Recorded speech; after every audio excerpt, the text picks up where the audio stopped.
Philippopolis, philosophie pratique.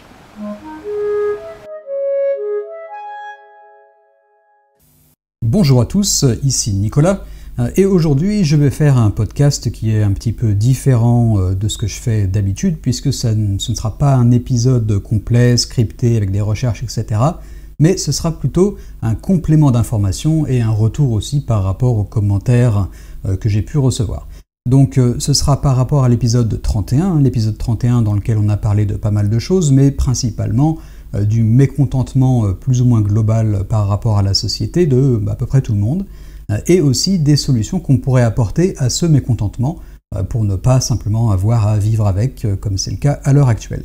Et donc parmi les solutions qu'on a explorées, en réalité on a exploré surtout une solution qui est de faire ce qui a été fait maintes fois par le passé, donc par tout un tas de colons qui se sont expatriés au fil du temps pour aller fonder tout un tas de colonies à gauche à droite, parfois avec succès, parfois non, parfois avec beaucoup de larmes et parfois avec beaucoup de joie, ça dépendait, mais en tout cas, clairement, ça a été une solution pratiquée par beaucoup de personnes pour plein de raisons qu'on a vues dans l'épisode 31.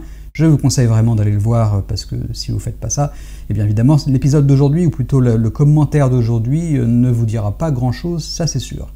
Ok, donc en imaginant que vous ayez déjà eu le temps de voir l'épisode 31, ou de l'écouter si vous écoutez ça sur le podcast, maintenant on va commencer à revenir sur plusieurs points qui ont été abordés de manière peut-être insuffisante à mon avis. D'ailleurs je me suis rendu compte, c'est assez intéressant, qu'il est difficile, voire même impossible de tout couvrir, quel que soit l'épisode. J'ai toujours des commentaires ou des réflexions qui me font prendre conscience du fait que j'ai raté ce point-ci, j'ai raté ce point-là, ça aurait pu expliquer ça, et c'est dommage. Et donc au final, faire ce genre de podcast qui fait un petit retour sur un épisode passé, c'est peut-être pas si mal, parce que ça me permet de préciser des points qui peut-être apportent des clés qui finalement, s'ils avaient été présentes dans l'épisode original, auraient rendu l'argument d'autant plus solide. Et donc c'est ce que je vais faire aujourd'hui. Alors donc dans l'épisode, nous avons vu qu'une solution potentielle pour aller fonder de nouvelles colonies dans l'environnement moderne, ça n'est pas de chercher des territoires vierges, parce qu'il n'y en a plus, les terra nullius c'est fini, et donc une solution de remplacement éventuellement, ce serait d'aller sur l'océan, mais l'océan c'est pas facile, et l'océan ça veut dire tout simplement créer des espèces d'espaces nouveaux, des territoires, des terrains, qui sont en réalité des plateformes flottantes ou des bateaux, des paquebots, ce genre de choses, qui peuvent éventuellement donc faire office finalement de territoire. Et aujourd'hui donc je voudrais aborder 3 points par rapport à ces territoires, donc à ces paquebots, etc. Le premier point c'est celui tout simplement de la taille et donc du confort, parce que effectivement on m'a fait remarquer très justement que au moins au début, ce ne sera pas forcément très attractif pour beaucoup de gens, puisque ce sera petit, il n'y aura pas beaucoup d'options, etc., etc. Donc tout un tas de problèmes liés à la taille qu'on va aborder aujourd'hui. Un deuxième problème qui a été souligné, c'est éventuellement les coûts peut-être pharaoniques, peut-être en tout cas hors d'atteinte de beaucoup de gens, et notamment donc des gens qui ont envie effectivement de tenter ce genre d'aventure. Et le troisième point, c'est quelque chose que j'aurais bien voulu aborder de manière plus complète, mais malheureusement c'est vraiment un gros morceau ça, donc aujourd'hui aussi d'ailleurs je ne vais pas pouvoir tout développer, mais c'est l'idée que le seasteading, est-ce que ce ne serait pas finalement une espèce de communautarisme 2.0 ?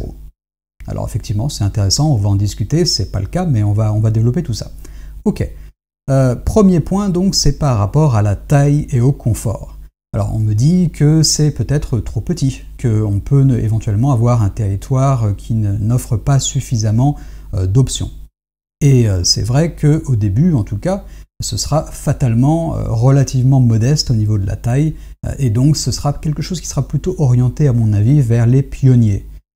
Quand on regarde l'histoire de la colonisation, on ne commence pas une nouvelle colonie avec les gens qui sont déjà bien installés chez eux, qui n'ont pas de problème, tout va bien, et puis qui n'ont pas spécialement le goût de l'aventure, etc. Non, on commence forcément avec une petite partie de la population qui a au moins 2 caractéristiques intéressantes à mon sens. La première, c'est qu'ils ont probablement une tolérance au risque et un goût de l'aventure, on va dire, surdéveloppé par rapport aux autres. Donc des gens qui finalement sont probablement d'ailleurs plus jeunes que la moyenne, hein, puisque c'est ça aussi qui fait qu'on a un peu moins peur du risque, les conséquences sont un peu moins dramatiques pour nous. Et donc ce sera probablement ce genre de pionniers, hein, qui ont vraiment... qui n'ont pas peur de grand-chose et qui ont envie de tenter une aventure pour le goût de l'aventure même. Donc ça, c'est le premier point. Et le deuxième point, c'est évidemment des gens qui ont aussi beaucoup à gagner, ou en tout cas beaucoup à éviter de perdre en partant. C'est-à-dire qu'on peut imaginer que les gens qui soient persécutés, on a parlé des persécutions religieuses notamment comme grand motivateur dans l'épisode, eh bien ces gens-là fassent partie des premières vagues. Et pour eux, le fait que le système soit tout petit, qu'il n'y ait pas beaucoup d'options sur place, c'est exactement comme ça a été le cas dans l'histoire à travers les siècles où, oui, effectivement, quand ils partaient, ces gens-là, ils partaient parce qu'il y avait des gros problèmes chez eux. Et donc, j'ai envie de dire, peu importe ce qu'ils trouvaient à l'arrivée, c'était quasiment garanti d'être meilleur quand même. Alors, bon, c'est pas non plus très réjouissant, hein, évidemment, comme l'autre consolation, j'ai envie de dire, mais c'est sûr que plus les coûts sont élevés au départ, et plus la destination peut être médiocre et fonctionner quand même. Donc, alors je ne suis pas du tout en train de dire que les systèmes seront médiocres, au contraire, je pense qu'ils seront très satisfaisants pour ceux qui souhaitent partir et tenter cette aventure, mais clairement, c'est mieux si au départ on est très insatisfait de ce qu'on a chez soi et qu'on a aussi le goût du risque. Donc je pense que c'est plutôt les pionniers qui vont partir sur les premiers systèmes. Parce qu'ils auront, comme je disais, donc les deux caractéristiques vraiment importantes. Hein. La première, le goût de l'aventure, et puis on va dire assez peu de peur du risque. Et la deuxième caractéristique, le fait que chez eux, c'était pas terrible, ils étaient vraiment assez insatisfaits, et ils ont potentiellement beaucoup à gagner en allant même sur un petit territoire flottant au milieu de l'océan, au milieu de nulle part. Ok. Maintenant, une fois que les pionniers sont installés, évidemment, ce ne sont plus que les pionniers qui souhaitent aller là-bas, parce que maintenant, on commence à avoir tout un tas d'infrastructures, on commence à avoir une population avec une taille suffisamment développée pour pouvoir faire du commerce plus facilement, pour pouvoir tisser des réseaux sociaux intéressants. Peut-être qu'on commence à avoir une culture aussi qui émerge, une culture qui peut être attractive, alors qu'au début, il n'y avait peut-être pas grand-chose. On commence à avoir aussi tout ce qu'il faut pour avoir une vie assez confortable qui ressemble un peu à ce qu'il y a ailleurs. En tout cas, au moins au niveau du confort, même si ça reste différent sur la culture et d'autres choses. Et donc maintenant, ce ne sont plus que les pionniers, mais on a aussi tout un tas de gens, entre guillemets, normaux, qui peuvent vouloir tenter l'aventure. Donc à partir d'une petite population particulière, de gens vraiment qui sont hors normes quelque part, on peut arriver à avoir une population qui se normalise et qui grossisse avec le temps. C'est ce qu'on voit donc dans toutes les phases de colonisation normale. Ok, alors un petit point plus précis par rapport à la taille, donc à la petite taille, qui a été soulevé, c'est le point de l'hôpital, de la médecine, de tout ce qui est santé. Et ça, c'est vrai que c'est très important. Alors surtout dans les sociétés modernes, évidemment, même pour les pionniers, clairement, il faut pouvoir se soigner correctement. C'est très important. Ok. Une chose qui a été mentionnée par exemple, c'est le fait que dans les exemples que j'ai pris, il y avait notamment le Vatican. Et le Vatican, c'est vrai que ils n'ont pas d'hôpitaux, ils n'ont pas tout ça sur place. Et donc, ils décident d'utiliser tout ce qui existe déjà en Italie plutôt que de réinventer la roue, ce que je comprends tout à fait. C'est normal.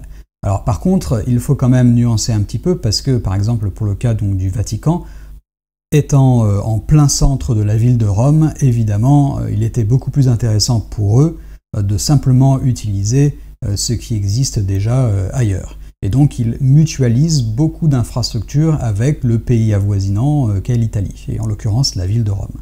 Bon. Mais dans les exemples que j'ai pris, il y a plein d'autres exemples qui sont dans des situations différentes. Par exemple, Tokelau, qui est donc une série de petites îles dans le Pacifique, eux, ils n'ont pas ce luxe, ils n'ont pas la possibilité d'utiliser des infrastructures existantes d'un pays voisin, ils ne peuvent rien mutualiser réellement parce que ils sont tout simplement au milieu de nulle part. Donc ça, c'est beaucoup plus comparable avec la situation d'un système. Mais pas forcément, parce qu'on peut imaginer que les systèmes au début, les espèces de paquebots flottants qu'on peut imaginer, en réalité, tout simplement, soient conservés à proximité d'un pays, soit stationnés dans les eaux territoriales, peut-être pas, mais en tout cas dans les eaux internationales très proches, de la côte d'un pays avec les hôpitaux, tout ce qui va bien de nécessaire. On n'est évidemment pas obligé d'être autosuffisant sur tout, ça n'est pas un objectif particulier du seasteading, ça peut être un objectif éventuellement de certains systèmes, pourquoi pas, mais l'autosuffisance n'est pas une obligation. D'ailleurs, aucune société, ou presque, n'est réellement autosuffisante, à l'exception, d'ailleurs c'est ironique, de quelques vraiment nano-sociétés. Alors je m'explique un peu. Si on regarde un petit peu, par exemple, le Vatican, Monaco, tous ces pays-là ne sont pas autosuffisants, ils ne produisent pas leur énergie, l'hôpital, bon ça pour Monaco oui, mais pas pour le Vatican. Il y a plein de choses qui, en réalité, ne peuvent pas être faites à l'intérieur même du pays. Mais c'est pas uniquement le cas pour le Vatican ou des petits pays comme ça. C'est aussi le cas pour la France, par exemple. Tout ce qui est informatique, eh bien, la France ne fait pas ses semi-conducteurs, la France ne fait pas ses systèmes d'exploitation. La France, il y a beaucoup de choses qui manquent. Et quand on regarde bien, c'est le cas de quasiment tous les pays. Alors, il y a des pays qui sont suffisamment larges pour peut-être éventuellement tout produire eux-mêmes. Mais avoir toutes les ressources minières, avoir tous les talents, avoir toute l'infrastructure préexistante pour pouvoir tout produire dans une société moderne, honnêtement, je crois que même les États-Unis ne sont pas dans ce cas-là, même la Chine ne sont pas encore dans ce cas-là.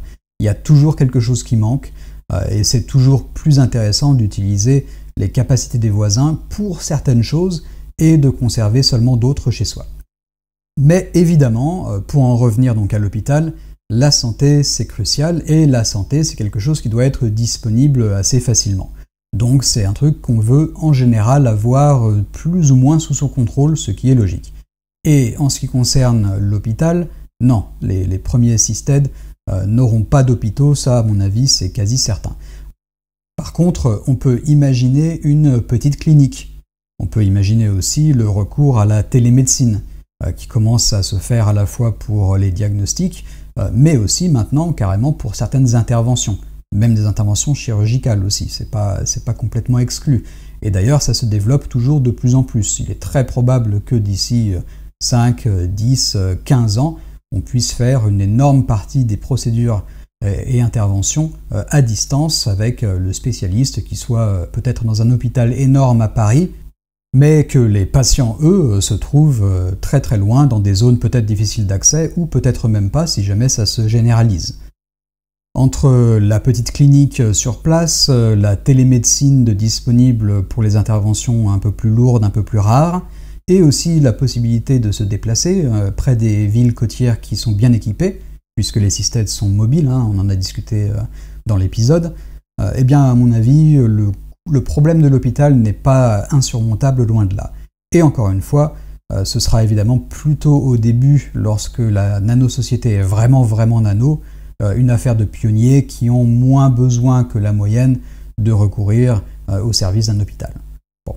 Ensuite, il ne faut pas oublier que nous aurons probablement de toute façon des mutualisations qui vont quand même s'opérer entre seasteads.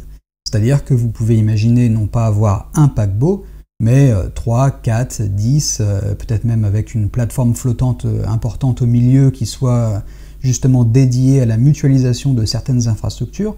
Et donc on pourrait avoir l'hôpital sur une plateforme, et puis les clients qui viennent en réalité d'autres plateformes ou d'autres paquebots.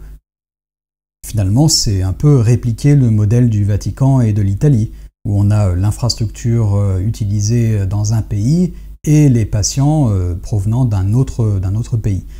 Là, pour les seasteads, ce serait peut-être sur des paquebots différents qui proviennent de nanosociétés différentes, avec des accords entre les deux, ou on peut imaginer aussi que ce soit la même nanosociété qui soit répartie sur plusieurs paquebots. Il n'y a rien qui oblige chaque paquebot à avoir sa propre autonomie d'autogestion.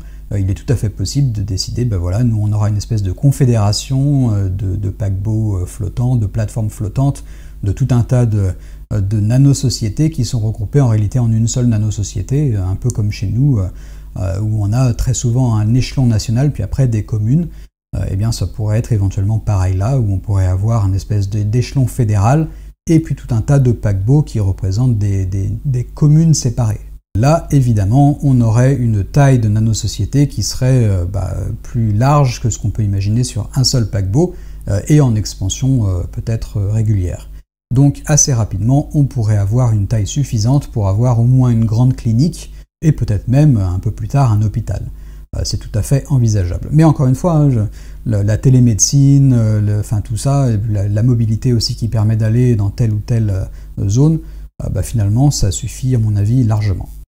Par contre, à mon avis, ce qui est important de garder à l'esprit, c'est que même les tout premiers systèmes, même vraiment les premières versions avec les tout premiers pionniers, eh bien même là, il y aura besoin quand même de pouvoir prendre en charge les urgences. Ça, à mon avis, on n'y coupera pas. Et donc, ces urgences pourraient être prises en charge, comme sur les paquebots de croisière, par des médecins et des chirurgiens d'appoint, en attendant une stabilisation du patient pour pouvoir être après emmené ailleurs ou que la télémédecine prenne le relais si besoin est. Mais en tout cas, il faut la capacité d'avoir des urgences, c'est évident. D'ailleurs, ce problème existe déjà, pas uniquement sur les systèmes et les nanosociétés de ce genre, mais aussi dans tous les petits villages reculés à travers le monde. Et ça, il y en a déjà un paquet qui sont dans ce cas où il faut avoir au moins sur place de quoi gérer les urgences, mais on n'est pas assez large, on n'est pas assez grand, on n'a pas assez de population pour gérer vraiment plus que ça au quotidien. Et sur ce point, je pense que les systèmes, en tout cas par rapport aux villages reculés dont on vient de parler, ont un petit avantage intéressant qu'il serait utile de mentionner. Cet avantage, c'est que sur un système, l'environnement est complètement contrôlé. Il n'y a pas d'animaux dangereux, il n'y a pas non plus de route avec des voitures qui vont à tout berzingue et qui risquent éventuellement de tuer ce piéton-ci ou de tuer cet autre automobiliste-là. Cet environnement étant contrôlé peut être géré de manière optimale pour la sécurité des habitants. Et donc, même si je pense que les options disponibles pour tout ce qui est santé sur les premiers systèmes, effectivement, seront un facteur limitant, mais pas un facteur bloquant. Ça réduira probablement le type de personne qui peut venir en tant que pionnier dans les tout premiers systèmes. On n'aura pas forcément de personnes âgées qui ont besoin de soutien médicalisé véritablement fort et constant, mais on aura quand même tous les autres. Et au fur et à mesure, ça va se développer évidemment pour augmenter et élargir le champ de ce qui est possible, de manière à ce que ça puisse attirer finalement de plus en plus de population. Alors, au niveau population d'ailleurs, on pourrait imaginer que la diversité génétique puisse poser un problème dans ces nanosociétés. C'est un autre point qui a été soulevé. Je ne pense pas cependant que ce soit vraiment un souci dans le sens où ici on parle quand même de nanosociétés certes, mais des nanosociétés ouvertes sur le monde, où on a déjà une énorme diversité qui vient tout simplement du fait que les premiers habitants viennent probablement d'un peu partout, donc ça fait déjà pas mal de diversité à la base, mais en plus de ça, la société ne va pas forcément rester nano ad vitam aeternam, il est très probable qu'un deuxième paquebot arrive, puis après une plateforme, puis une deuxième plateforme, etc. etc. Et donc on est finalement beaucoup de gens de l'extérieur de cette nanosociété qui arrivent, qui se greffent par-dessus, jusqu'à avoir une diversité génétique très largement suffisante. Alors un autre point qui me paraît quand même assez intéressant, c'est le fait que les systèmes seront libres d'expérimenter avec tout un tas d'autres versions de la notion de citoyenneté. On peut imaginer par exemple qu'elle soit plutôt conditionnée à la résidence.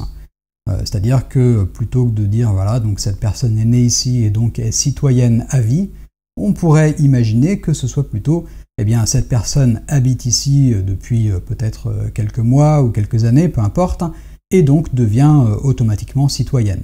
Et à l'inverse, si cette personne décide de partir, de quitter le système, après quelques mois ou quelques années donc d'éloignement, cette personne perd automatiquement cette citoyenneté du système. Ça pourrait être plus logique et plus légitime, en tout cas pour ce genre de société qui est 100% volontaire, puisque les gens la rejoignent d'ailleurs, et donc décident de prendre cette identité quelque part, au moins le temps qu'ils y restent. Ce qui pourrait impliquer que, au final, les populations soient un peu plus fluides sur les systèmes qu'en moyenne. Ce qui devrait nous rassurer quelque part aussi sur la diversité des membres de cette nano-communauté. Ok. Alors, dernière chose qui me paraît aussi importante à mentionner par rapport à la taille des systèmes, c'est le fait que nous commençons à voir que le virtuel prend de plus en plus le pas sur le réel. Alors, j'aime pas trop cette distinction de virtuel-réel, et je vous encourage d'ailleurs à aller écouter l'épisode 24, Vivons-nous dans une simulation, qui traite justement en fait de ce problème, de cette distinction relativement fausse entre le réel et le virtuel.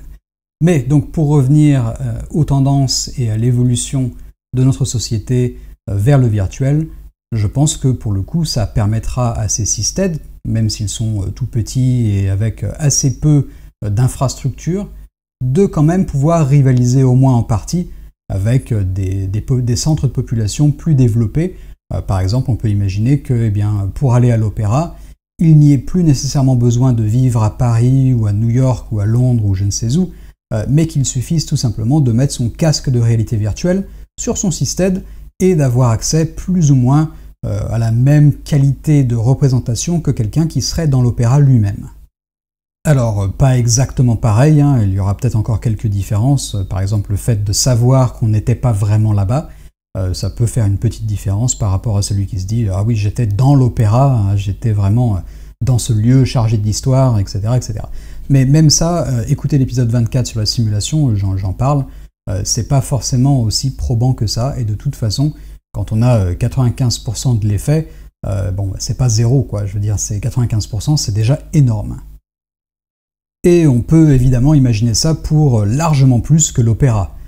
Par exemple, demain, les casques de réalité virtuelle, ou plutôt les lunettes de réalité virtuelle, ou même les lentilles de contact, nous permettront de travailler avec nos collègues comme si on était sur place, et ce qu'on habite au fin fond de la Creuse ou qu'on habite dans le centre d'une grande ville, ça ne changera plus rien. Et donc le système, il aura beau être tout petit, il aura beau peut-être même ne pas avoir du tout de bureau, ce qui serait plutôt une bonne optimisation par rapport au manque d'espace, et donc être tout aussi efficace depuis son petit chez-soi sur le système ou en plein centre d'une grande métropole. La taille ne sera donc pas forcément un gros obstacle pour l'adoption du systeming, et en plus de ça, c'est un obstacle qui va se réduire au fur et à mesure, une fois que les pionniers auront rendu les choses un peu plus intéressantes pour les non-pionniers, et aussi avec l'évolution des technologies.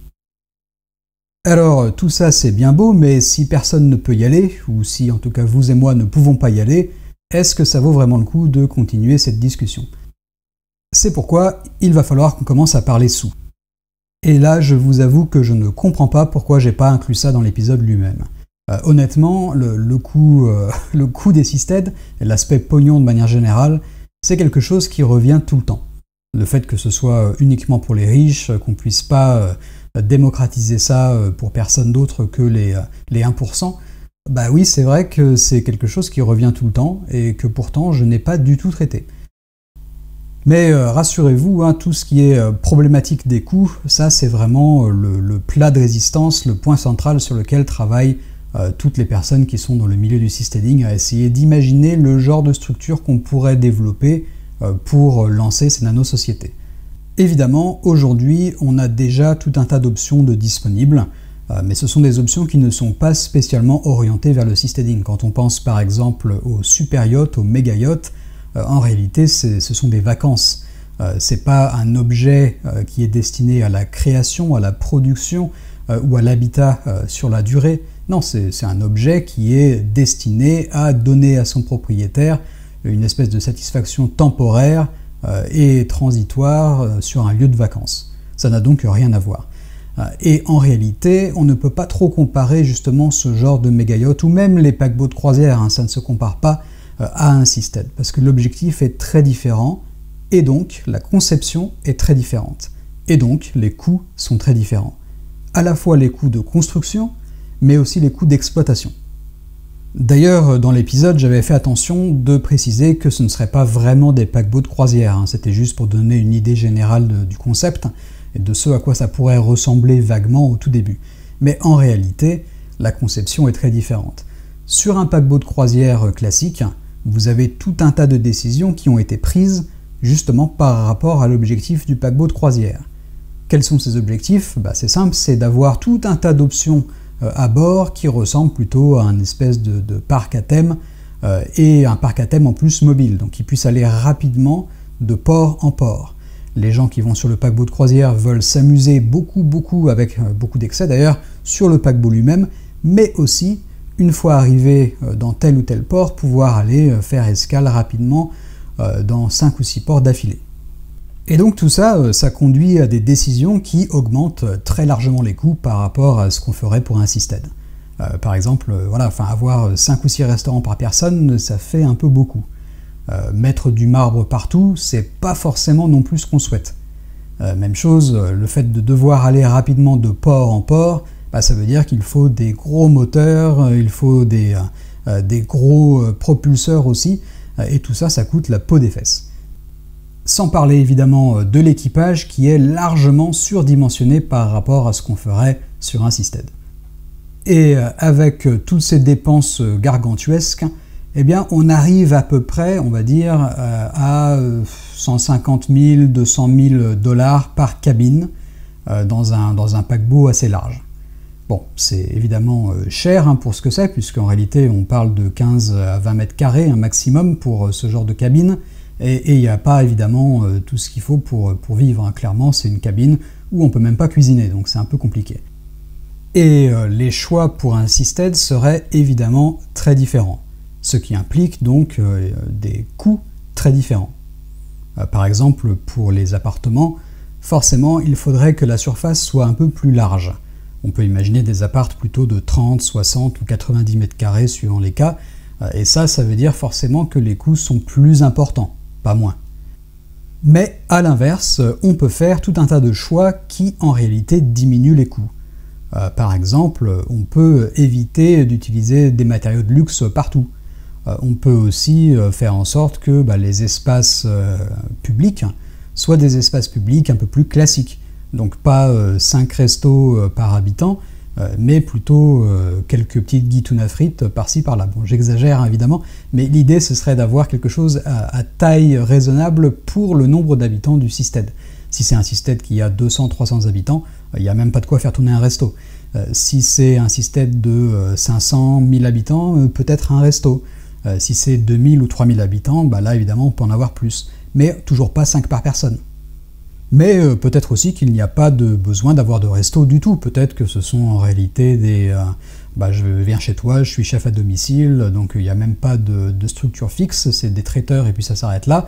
Ou peut-être que c'est une espèce de food court quelque part où on a 2-3 personnes qui ont ces talents qui vont bien pour cuisiner des trucs sympatoches et qui font la tambouille pour tout le monde.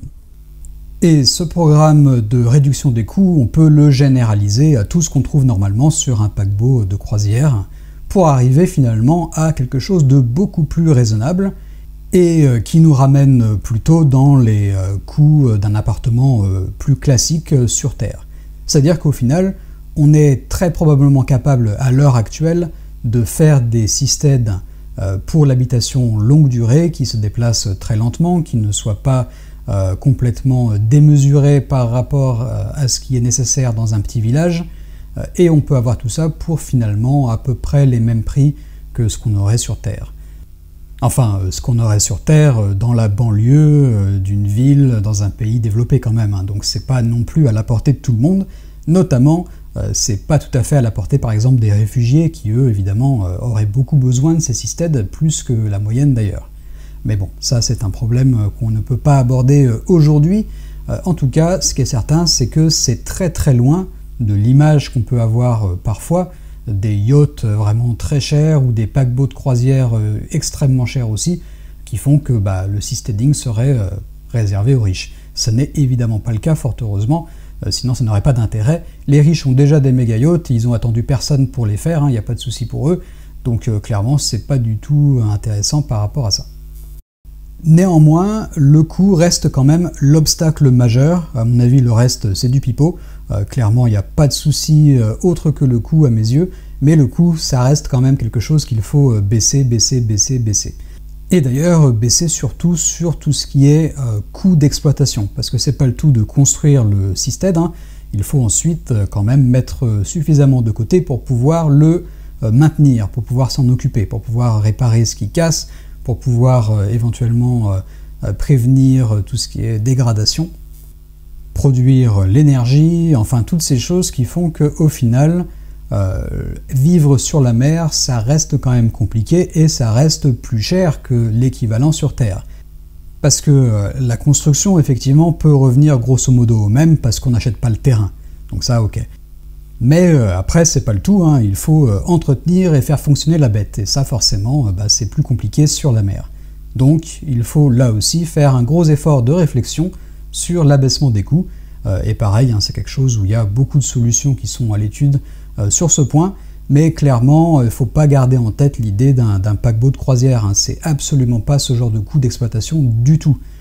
Ne serait-ce que par le fait qu'on n'ait plus besoin de se déplacer tant que ça, et que les membres d'équipage, il y en ait beaucoup moins. Et ça, évidemment, ça joue énormément. C'est l'essentiel quasiment du coût d'exploitation. Ok, donc parlons peu, parlons bien. Venons-en au troisième point que je souhaitais aborder aujourd'hui, et ça c'est le communautarisme. Alors ça, c'est vraiment un volet majeur que je souhaitais aborder même dans son propre épisode, hein. Honnêtement, je voulais en faire un épisode classique, mais bon, déjà j'ai 1 million d'épisodes à produire, et en plus, produire le podcast me coûte de l'argent, donc je fais ce que je peux, et malheureusement, je peux peu. Alors, je vais aborder ça de manière un peu plus succincte ici, et peut-être un jour j'en ferai un épisode éventuellement plus développé. Ok. Alors, le seasteading est-il une sorte de communautarisme? Et j'ai envie de dire que oui et non, et surtout non. Ça dépend en fait en bonne partie de la définition qu'on adopte pour le communautarisme, et je vais vous proposer la mienne, et pourquoi le seasteading ne rentre pas justement dans cette définition. D'une certaine manière, le communautarisme, il est déjà un peu là partout. Qu'il soit religieux ou idéologique, ou même culturel, ça ratisse déjà quand même pas mal large. Clairement, il y a des communautés identifiées un peu partout et un peu sur tous les sujets tout le temps. Alors du coup, ça pose la question quand même de la définition. Et je pense qu'une définition qui serait appropriée pour ne pas être trop vague et trop large comme ce qu'on a vu juste là, ce serait de dire qu'il s'agit d'un sous-groupe. Un groupe donc qui soit issu d'un groupe plus large. Et alors pourquoi c'est important? Eh bien c'est important parce que, à mon avis, la deuxième caractéristique du communautarisme, c'est que ce sous-groupe soit plus ou moins, d'une certaine manière en tout cas, en opposition au groupe plus large dont il est issu. Et oui, parce que si on parle du communautarisme en termes négatifs, c'est parce qu'il y a cette idée d'opposition. Une espèce de bataille, une espèce de forme de rébellion. Le communautarisme avec les gens qui jouent au jeu de rôle, on s'en fout un peu. Le communautarisme des gamers, on s'en fout un peu. Le communautarisme des gens qui sont fans de train et qui prennent des photos du train régulièrement, j'en ai plein à côté de chez moi, on s'en fout aussi. Par contre, le communautarisme idéologique sur l'économie, ou la politique, du coup les clivages gauche-droite par exemple, ça c'est important. Ça, on y fait attention. Parce que clairement, il y a l'idée de se battre pour prendre le contrôle de quelque chose qui nous est commun à tous les groupes. Un sous-groupe qui essaye de prendre le contrôle de l'ensemble de manière à imposer sa vision à tous les groupes. C'est là que le communautarisme pose problème. Par exemple, les libéraux, qui, je le rappelle, s'identifient comme libéraux. Les libéraux se disent « je suis libéral ». Et les socialistes, pareil, s'identifient aussi comme socialistes, ils disent « je suis socialiste ». Eh bien, ces deux groupes essayent de tirer chacun la couverture à soi. Parce que clairement, ici, il y a un clivage, il y a une impossibilité d'avancer dans la même direction. Pareillement, sur ce qui concerne la religion, c'est l'idée que c'est l'influence des sous-groupes sur la sphère publique, qui elle est commune à tous les groupes, qui pose problème. Et il y a une forme d'opposition, puisque les intérêts de ces sous-groupes s'opposent les uns aux autres. Mais du point de vue de chaque sous-groupe, de chaque communauté, cet intérêt est légitime. leurs demandes sont légitimes, leur envie de changement de l'espace public est légitime. Pour eux. Pour les autres, eh bien, chacun a son propre désir, sa propre envie de changement, qui, pareil, paraît tout à fait légitime, mais qui ne l'est pas aux yeux des autres. D'ailleurs, ces groupes existent partout, à tous les niveaux. La communauté nationale s'estime légitime par rapport à la communauté internationale. La communauté régionale s'estime légitime par rapport à la communauté nationale. La communauté communale s'estime légitime par rapport à la communauté régionale. Alors, il n'y a pas forcément d'opposition entre ces communautés-là, c'est pour ça que ça ne pose pas nécessairement de problème. Encore que les communautés nationales par rapport à la communauté internationale, parfois c'est un souci. Mais, encore une fois, du point de vue de chacun, tout est légitime. C'est juste que les autres ne sont pas légitimes. C'est ça le souci. Et encore une fois, quel que soit le type de communauté dont on parle, quel que soit le niveau ou les niveaux, dans tous les cas, le problème quand on parle de communautarisme, c'est le fait que chaque groupe essaye plus ou moins de prendre les commandes de quelque chose qui est mis en commun. En soi, appartenir à une sous-communauté, avoir plusieurs identités, une identité politique, une identité idéologique sur l'économie, une identité culturelle sur tel type de comportement vestimentaire ou sur tel hobby, tout ça, ça ne pose pas de problème en soi, jusqu'à ce qu'il y ait la potentialité pour un conflit. Et ce conflit, finalement, n'apparaît que lorsque nous avons des choses en commun, des choses qui sont partagées, sur lesquelles un groupe ou un autre peut exercer plus de contrôle. Et finalement, est-ce que ça ne décrirait pas quand même plutôt bien le problème que nous avons à l'heure actuelle, et ce dont je parlais justement dans l'épisode 31. C'est le fait que tous ces groupes, toutes ces personnes qui ont des vues et des visions différentes sur l'espace public, eh bien, toutes ces personnes se battent constamment pour tirer les leviers de la communauté.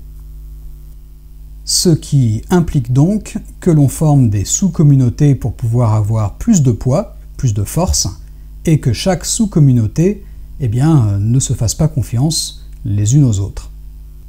Mais le seasteading, si effectivement il s'agit bien d'un sous-groupe, puisque ce sont des gens qui ont les mêmes idées sur telle ou telle chose, justement suffisamment pour décider de partir et de former leur propre nano-société, ce seasteading, ce type de communautarisme, ne pose pas vraiment de problème, puisqu'il ne cherche pas à prendre contrôle de ce qui existe déjà et de ce que les autres se battent déjà autour.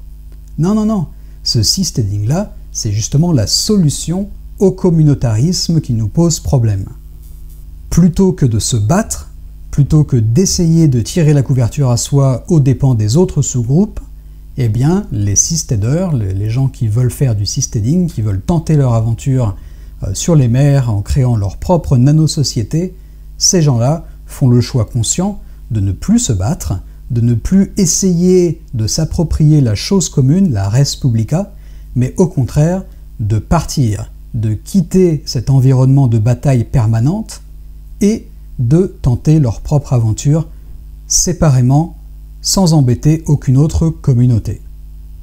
Un communautarisme, si on veut, oui, pourquoi pas, effectivement, il y a un sentiment d'appartenance, une identité séparée, c'est vrai, qui provenait d'un groupe plus large au début, c'est vrai, mais enfin les groupes plus larges on peut toujours en trouver, ça c'est pas un souci, mais c'est une forme de communautarisme qui ne pose pas de problème, car elle ne cherche pas à s'approprier ce que les autres communautés imaginent être leur. Ok, eh bien ce sera tout pour aujourd'hui, je vous remercie d'avoir écouté patiemment jusqu'à la fin. N'hésitez pas à partager, n'hésitez pas à mettre des pouces bleus et tout ce qu'il faut, je vous en suis très reconnaissant, ça m'aide beaucoup évidemment. Et sur ce, moi je vous dis à très bientôt, puisque je vais probablement lancer le prochain épisode cette semaine, qui sera sur un thème très différent, vous allez voir. Voilà, merci à tous et à bientôt.